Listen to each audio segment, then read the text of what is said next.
नमस्कार. आज आपल्याला इथे प्लाझो पॅन्टचे कटिंग करायचे आहे. तर इथे मी साडी घेतलेली आहे. साडीमध्ये आपल्याला टॉपचे आणि पॅन्टीचे कटिंग करायचे होते. तर मी टॉपचे कटिंग करून घेतलेले आहे. आता आपल्याला इथे पॅन्टीचे कटिंग करायचे आहे.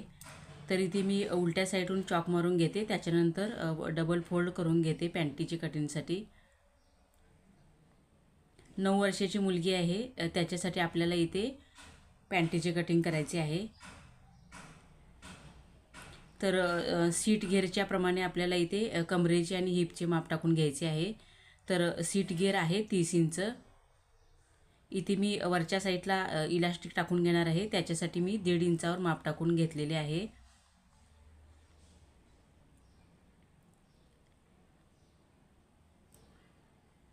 वरच्या साईडून 1.5 इंचाचे माप टाकून घेतलेले आहे इलास्टिकसाठी. आता आपल्याला इथे पूर्ण पॅन्टीचे माप टाकायचे आहे. तर पूर्ण उंची आहे 32 इंच. तर इथे मी 32 इंचावर माप टाकून घेते. त्याच्यानंतर खालच्या साईडून फोल्ड करण्यासाठी इथे मी 1.5 इंच घेतलेले आहे. आता इथे मी कमरेचे माप टाकून घेते. तर कमरेचे माप आपल्याला इथे सीटचा 1/4 प्लस 2 इंच घ्यायचे आहे. सीट आहे 30 इंच, त्याचा 1/4 7.5 इंच अधिक 2 इंच मी घेतलेले आहे, म्हणजे 9.5 इंच. आणि वरच्या साईडला जे 9.5 इंच आलेले आहे ते आसनसाठी आपल्याला 9.5 इंच घ्यायचे. आणि खालच्या साईडहून हिपच्या घेरसाठी 2 इंच जास्त घ्यायचे. इथे मी 2 इंच जास्त घेतलेले आहे आणि गोलाई देऊन घेतलेली आहे. आता आपल्याला इथे बॉटमचे माप टाकायचे आहे. तर बॉटम आहे 16 इंच, त्याचा मी 8 इंच घेतलेला आहे, अधिक 1 इंच शिलाईसाठी. त्याच्यानंतर आपल्याला इथे सरळ माप टाकून घ्यायचे वरच्या साईडला. एकदम सोपी पद्धत आहे, तुम्ही बघू शकता.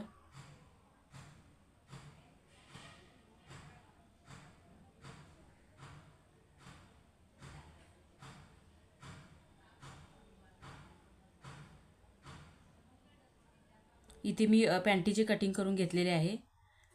आता आपल्याला स्टिचिंग करायची आहे. इथून आपल्याला पहिल्यांदा दोन्ही साईडून शिलाई करून घ्यायची.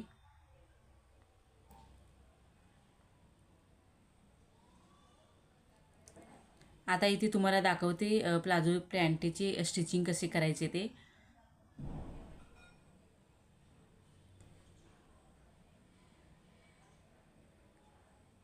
इथे मी आसनच्या साईडून पहिल्यांदा शिलाई करून घेते.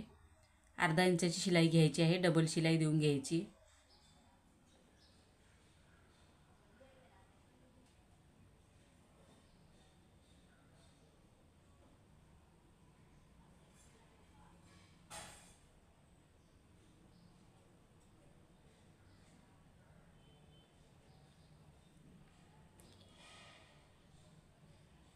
इथे मी दोन्ही साईडून शिलाई करून घेतलेली आहे. आता इथे मी वरच्या साईडला कमरेच्या साईडला इलास्टिक टाकून घेते.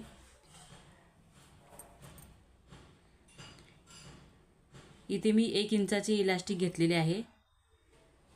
इथे मी तुम्हाला दाखवते इलास्टिक पॅन्टीमध्ये कसे टाकायचे ते. तर आपली जी मधल्या आसनची शिलाई असते तिथे पुढच्या साईडला इलास्टिक 1 इंच राहील अशाप्रमाणे ठेवायचे आणि वरून शिलाई टाकून घ्यायची.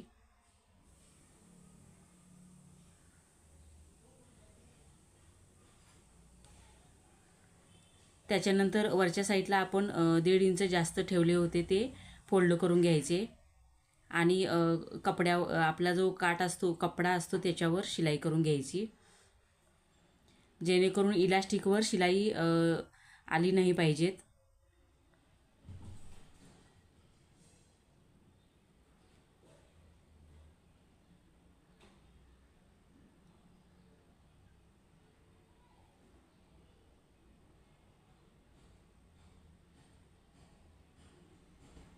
इलास्टिक कमी असेल तर थोडेसे कापड असा खेचून घ्यायचा, त्याच्यानंतर शिलाई करून घ्यायची.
इथे मी कापड बराबर करून घेतलेला आहे. आता इथे तुम्हाला दाखवते की इलास्टिकची फिटिंग कशी करायची कमरेच्या साईडून. तर इथे मी आपली सीट गेअर आहे 30 इंच, त्याचा अर्धा मी 15 इंचावर मी माप करून घेते. इथे मी मेजर टेप ठेवून घेतलेली आहे. आता इथे तुम्हाला दाखवते की बराबर 15 इंचावर आपले जे वरच्या साईडचे इलास्टिक आहे ते आले पाहिजेत. अशा पद्धतीने खेचून घ्यायचे. इथे मी एक्स्ट्राचे जे इलास्टिक आहे तिथून 1 इंच जास्त घेतलेले आहे. इथून आपल्याला शिलाई करून घ्यायची आहे.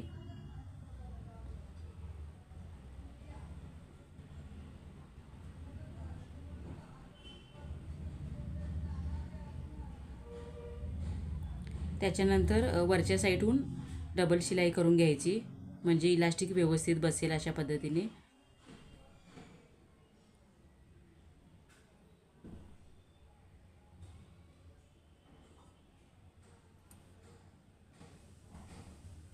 त्याच्यानंतर इथे आपली राहिलेली शिलाई आहे ते करून घ्यायची.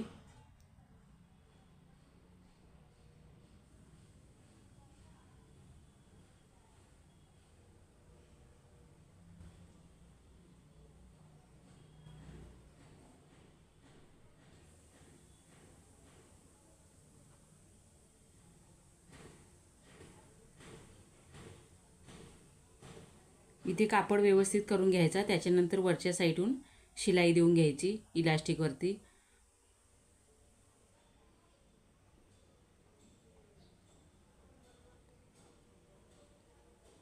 इलास्टिक थोडे खेचून शिलाई करायची, त्याच्यामुळे पॅन्ट घालते वेळी धागे तुटत नाहीत.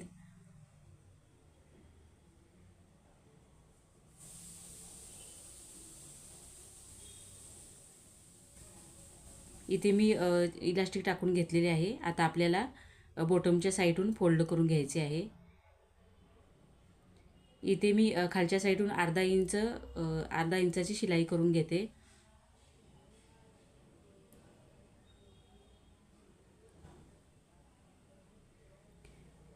खालच्या बॉटमच्या साईडहून मी इथे 1.5 इंच जास्त ठेवले होते, तर इकडून मी 1 इंचाची शिलाई करून घेते.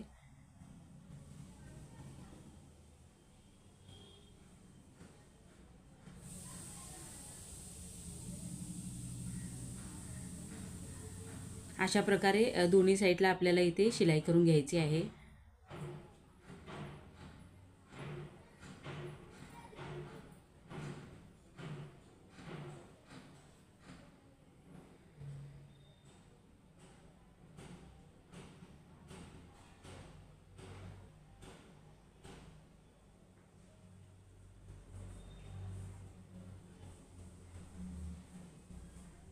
इथे मी दोन्ही साईडला शिलाई करून घेतलेली आहे. आता आपण इथे फिटिंग करून घेऊया. तर बॉटम 16 इंच होती, तर मी इथे 8 इंचावर माप टाकून घेतलेले आहे.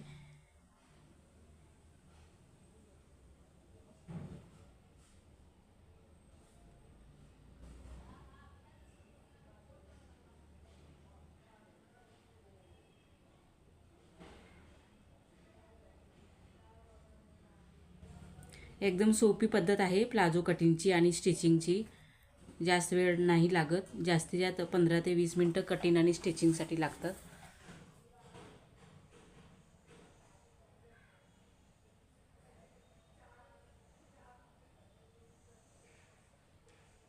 इथे मी फिटिंगचे माप टाकून घेतलेले आहे शिलाई करून. आता आपल्याला इथे डबल शिलाई देऊन घ्यायची.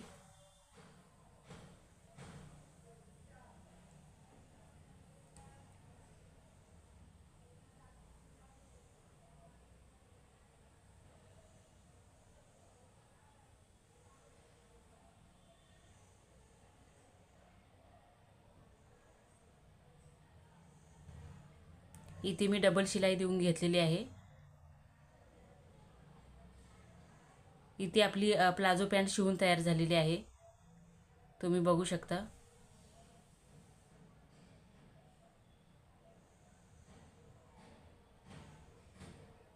अशा पद्धतीने तुम्ही पण कटिंग करून स्टिचिंग करू शकता. छान झालेली आहे पॅन्ट.